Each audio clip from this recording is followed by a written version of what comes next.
ఈ వీడియోను మీకు సమర్పిస్తున్నవారు Godavari Krishna cooperative society limited.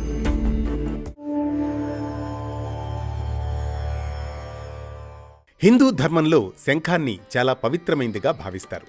Shri మహావిష్ణువును శంఖు చక్ర గదా హస్తే అని కీర్తిస్తారు. కానీ శివుని పూజలో శంఖాన్ని ఉపయోగించడం నిషేధం. శంఖంతో శివుడికి నీటిని సమర్పించరు. దీని వెనుక ఒక పురాణ గాథ ఉంది.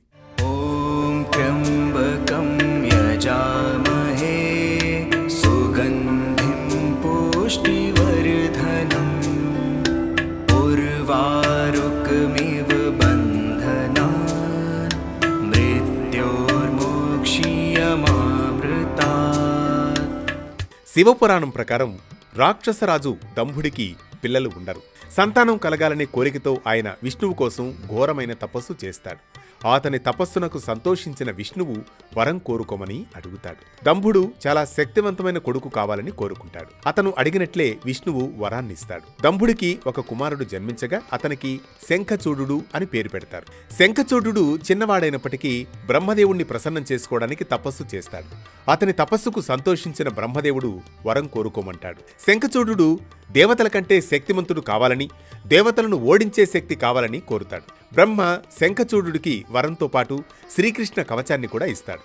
దానిని ధరించడం ద్వారా శంఖచూడు 3 లోకాలను జయిస్తాడు.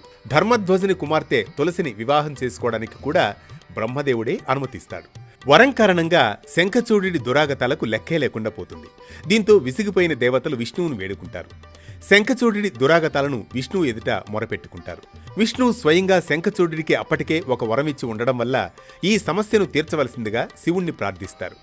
దేవతలను రక్షించడానికి శివుడు అంగీకరిస్తాడు. కానీ శ్రీకృష్ణ కవచం తులసికి తన భర్త పట్ల ఉన్న భక్తి కారణంగా శివుడు కూడా శంఖచూడుణ్ణి ఓడించలేకపోయాడు. అప్పుడు విష్ణువు బ్రాహ్మణ రూపాన్ని ధరించి శంఖచూడు నుంచి శ్రీకృష్ణ కవచాన్ని దానంగా తీసుకుంటాడు.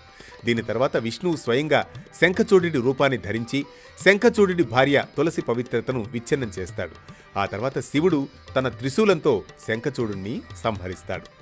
అతని ఎముకల నుండి ఒక శంఖం బయటపడింది. అందుకే శంఖాన్ని పవిత్రమైందిగా భావిస్తారు. కానీ నేరుగా శివుడే శంఖచూడుణ్ణి వధించిన కారణంగా శివుడి పూజలో శంఖం ఉండదు. మరో భక్తి రాగం ధర్మ దీపంతో మళ్లీ కలుద్దాం రేపటి పరమార్థంతో.